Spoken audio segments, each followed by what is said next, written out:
हर हर महादेव प्रिय भक्तगणों, स्वागत है आपका हमारे एक नई वीडियो में। यह एक प्राचीन भारतीय दर्शन है जो कहता है कि हर किसी के कर्मों का फल उसे भुगतना पड़ता है, चाहे वह अच्छा कर्म हो या बुरा। हर कर्म का अपना फल होता है। इस दर्शन का अर्थ है कि हम अपने कर्मों के निर्माता हैं। हमारे कर्म ही हमारे भविष्य का निर्माण करते हैं। इसलिए हमें अपने कर्मों पर ध्यान देना चाहिए और अच्छे कर्म करने का प्रयास करना चाहिए। कर्म का फल भोगना ही पड़ता है। यह दर्शन हमें प्रेरित करता है कि हम अच्छे कर्म करें। अच्छे कर्म करने से हमें सुख और आनंद की प्राप्ति होती है। इसके विपरीत बुरे कर्म करने से हमें दुख और पीड़ा का सामना करना पड़ता है। कर्म का फल भोगना ही पड़ता है। यह दर्शन हमें यह भी सिखाता है कि हमें अपने वर्तमान जीवन के लिए जिम्मेदार होना चाहिए। हम अपने अतीत के कर्मों के कारण ही आज के जीवन में हैं। इसीलिए हमें अपने वर्तमान जीवन में सुधार करने का प्रयास करना चाहिए। कर्म का फल भोगना ही पड़ता है। यह दर्शन एक शक्तिशाली प्रेरक है। यह हमें अच्छे कर्म करने और अपने वर्तमान जीवन को बेहतर बनाने के लिए प्रेरित करता है। महादेव हमें कर्म के महत्व और उसके फल के बारे में प्रेरित करते हैं। वे हमें अच्छे कर्म करने और बुरे कर्मों से बचने के लिए प्रेरित करते हैं। हमें यह भी सिखाते हैं कि हमें अपने वर्तमान जीवन के लिए जिम्मेदार होना चाहिए। वे हमें अपने अतीत के कर्मों के कारण ही आज के जीवन में हैं। इसलिए हमें अपने वर्तमान जीवन में सुधार करने का प्रयास करना चाहिए। एक शक्तिशाली प्रेरक है। यह हमें अच्छे कर्म करने और अपने वर्तमान जीवन को बेहतर बनाने के लिए प्रेरित करता है। एक व्यक्ति जो दूसरों की मदद करता है उसे लोग प्यार और सम्मान देते हैं। यह व्यक्ति सुख और आनंद का जीवन जीता है। एक व्यक्ति जो दूसरों को नुकसान पहुंचाता है उसे लोग घृणा और तिरस्कार करते हैं। यह व्यक्ति दुख और पीड़ा का जीवन जीता है। कर्म का फल भोगना ही पड़ता है एक महत्वपूर्ण दर्शन है। यह हमें अच्छे कर्म करने और बुरे कर्मों से बचने के लिए प्रेरित करता है। महादेव मोटिवेशन हमें यह भी सिखाते हैं कि हमें अपने वर्तमान जीवन के लिए जिम्मेदार होना चाहिए। महादेव अपने प्यारे भक्तों को एक कथा सुनाते हैं। एक छोटे से मोहल्ले में एक युवक रहता था जिसका नाम था राहुल। राहुल एक गरीब परिवार से था, लेकिन वह बहुत मेहनती और ईमानदार था। वह पढ़ाई में भी बहुत अच्छा था। राहुल का सपना था कि वह एक दिन डॉक्टर बने और गरीबों की मदद करे। राहुल के पिता एक मजदूर थे। वह बहुत कम पैसे कमाते थे। राहुल की मां भी घर के कामों में मदद करती थी। राहुल के माता पिता उसे पढ़ाने के लिए बहुत मेहनत करते थे। राहुल स्कूल में हमेशा प्रथम आता था। उसके शिक्षक उसे बहुत चाहते थे। राहुल ने 12वीं कक्षा में अच्छे अंकों से पास किया। वह मेडिकल कॉलेज में दाखिला लेने के लिए तैयारी करने लगा। राहुल की मेहनत रंग लाई। उसे मेडिकल कॉलेज में दाखिला मिल गया। राहुल बहुत खुश था। वह डॉक्टर बनने के अपने सपने को पूरा करने के लिए बहुत उत्साहित था। राहुल मेडिकल कॉलेज में बहुत मेहनत करता था। वह अपने सभी विषयों में अच्छे अंक प्राप्त करता था। राहुल के शिक्षक और डॉक्टर उसे बहुत पसंद करते थे। राहुल को मेडिकल कॉलेज में एक लड़की से प्यार हो गया जिसका नाम था सोनाक्षी। सोनाक्षी भी एक बहुत अच्छी लड़की थी। वह भी मेडिकल कॉलेज में पढ़ती थी। राहुल और सोनाक्षी एक दूसरे से बहुत प्यार करते थे। वे अक्सर एक दूसरे से मिलने जाते थे। वे एक दूसरे के लिए बहुत खुश थे। राहुल ने मेडिकल कॉलेज से अच्छे अंकों से पास किया। उसे एक सरकारी अस्पताल में नौकरी मिल गई। राहुल एक अच्छा डॉक्टर बना। वह गरीबों की बहुत मदद करता था। राहुल और सोनाक्षी ने शादी कर ली। वे एक खुशहाल जीवन जी रहे थे। एक दिन राहुल एक गरीब महिला का इलाज कर रहा था। महिला को कैंसर था। राहुल ने महिला को बताया कि उसकी बीमारी बहुत गंभीर है और उसे जल्द ही मरना होगा। महिला बहुत दुखी थी। वह अपने परिवार के बारे में सोच रही थी। उसने राहुल से कहा, डॉक्टर साहब, क्या मेरे परिवार के लिए कुछ कर सकते हैं?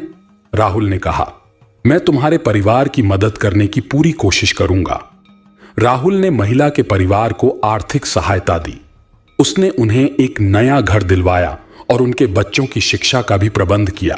महिला के परिवार को राहुल की मदद से बहुत राहत मिली। वे राहुल के बहुत आभारी थे।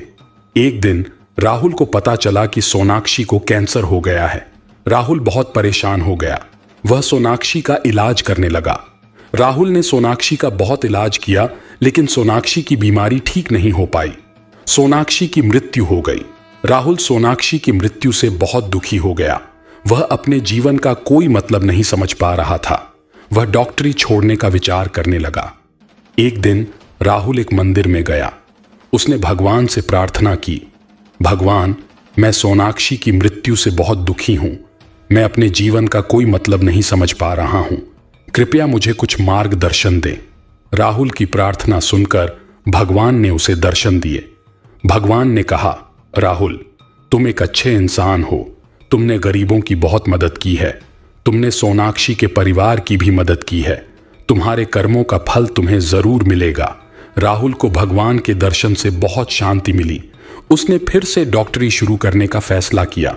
राहुल ने सोनाक्षी की याद में एक अस्पताल खोला। उसने अस्पताल में गरीबों के इलाज के लिए मुफ्त सेवा शुरू की। राहुल ने अपने कर्मों से सोनाक्षी की मृत्यु का प्रायश्चित किया। वह एक महान डॉक्टर बन गया और गरीबों की बहुत मदद की। शिव कहते हैं, कर्म का फल भोगना ही पड़ता है। जो अच्छे कर्म करते हैं उन्हें अच्छे फल मिलते हैं। कर्म करना ही पड़ता है, चाहे फल मिले या न मिले। कर्म का फल भोगना ही पड़ता है, चाहे वह अच्छा हो या बुरा। कर्म को कभी भी न टालना चाहिए, चाहे वह कितना भी कठिन क्यों ना हो। कर्म को हमेशा अच्छे से करना चाहिए, चाहे उसका फल न मिले। कर्म को हमेशा निष्काम भाव से करना चाहिए, चाहे उसका फल अच्छा हो या बुरा। कर्म ही जीवन है, कर्म ही धर्म है, कर्म ही मोक्ष है। कर्म ही हमें सुख दुख, सफलता असफलता का अनुभव कराता है। कर्म ही हमें जीवन में आगे बढ़ने के लिए प्रेरित करता है। कर्म ही हमें कर्मयोगी बनाता है। कर्म ही हमें परमार्थ की ओर ले जाता है। कर्म को कभी भी न छोड़ना चाहिए, चाहे कितने भी कठिन परिस्थितियां क्यों ना हो। कर्म को हमेशा धैर्य और दृढ़ संकल्प के साथ करना चाहिए। कर्म को हमेशा निष्ठा और लगन के साथ करना चाहिए। कर्म को हमेशा ईश्वर के प्रति समर्पित होकर करना चाहिए। कर्म को हमेशा कर्मयोग के रूप में करना चाहिए। महादेव ने भी अपने जीवन में कर्मयोग का पालन किया। उन्होंने हमेशा अपने कर्मों को निष्काम भाव से किया। उन्होंने हमेशा अपने कर्मों को धैर्य और दृढ़ संकल्प के साथ किया। उन्होंने हमेशा अपने कर्मों को निष्ठा और लगन के साथ किया। उन्होंने हमेशा अपने कर्मों को ईश्वर के प्रति समर्पित होकर किया। कर्म का फल भोगना ही पड़ता है, इसलिए हमें हमेशा अच्छे कर्म करने चाहिए। कर्म को कभी भी न टालना चाहिए, चाहे वह कितना भी कठिन क्यों ना हो। कर्म को हमेशा निष्काम भाव से करना चाहिए। कर्म ही हमें जीवन में आगे बढ़ने के लिए प्रेरित करता है। कर्म ही हमें कर्मयोगी बनाता है। कर्म ही हमें परमार्थ की ओर ले जाता है। कर्म का फल भोगना ही पड़ता है, चाहे वो अच्छा हो या बुरा। इसलिए अच्छे कर्म करो ताकि तुम्हें अच्छा फल मिले। कर्म का फल हमेशा न्यायपूर्ण होता है। अच्छे कर्मों का फल अच्छा मिलता है और बुरे कर्मों का फल बुरा मिलता है। कर्म का फल भोगना ही पड़ता है, इसलिए कर्मों को लेकर डरना नहीं चाहिए। अच्छे कर्मों को करने से डरो मत और बुरे कर्मों को करने से डरो। कर्म का फल भोगना ही पड़ता है, इसलिए कर्मों को लेकर आलसी मत बनो। अच्छे कर्मों को करने में आलसी मत बनो और बुरे कर्मों को करने में आलसी मत बनो। हम सभी को अपने कर्मों को लेकर सजग रहना चाहिए। हमें अच्छे कर्म करने चाहिए और बुरे कर्मों से बचना चाहिए। हमें यह याद रखना चाहिए कि कर्म का फल भोगना ही पड़ता है। अगर हम अच्छे कर्म करेंगे तो हमें अच्छा फल मिलेगा। अगर हम बुरे कर्म करेंगे तो हमें बुरा फल मिलेगा। इसलिए हमें अपने कर्मों को लेकर सजग रहना चाहिए। हमें यह याद रखना चाहिए कि कर्म का फल भोगना ही पड़ता है, इसलिए हमें कर्मों के फल को भोगने के लिए तैयार रहना चाहिए। अगर हम अच्छे कर्म करेंगे तो हमें अच्छा फल मिलेगा। अगर हम बुरे कर्म करेंगे तो हमें बुरा फल मिलेगा। इसलिए हमें कर्मों के फल को भोगने के लिए तैयार रहना चाहिए। महादेव के कर्मों से हमें यह सीख मिलती है कि हमें हमेशा अच्छे कर्म करने चाहिए। हमें हमेशा दूसरों की मदद करनी चाहिए।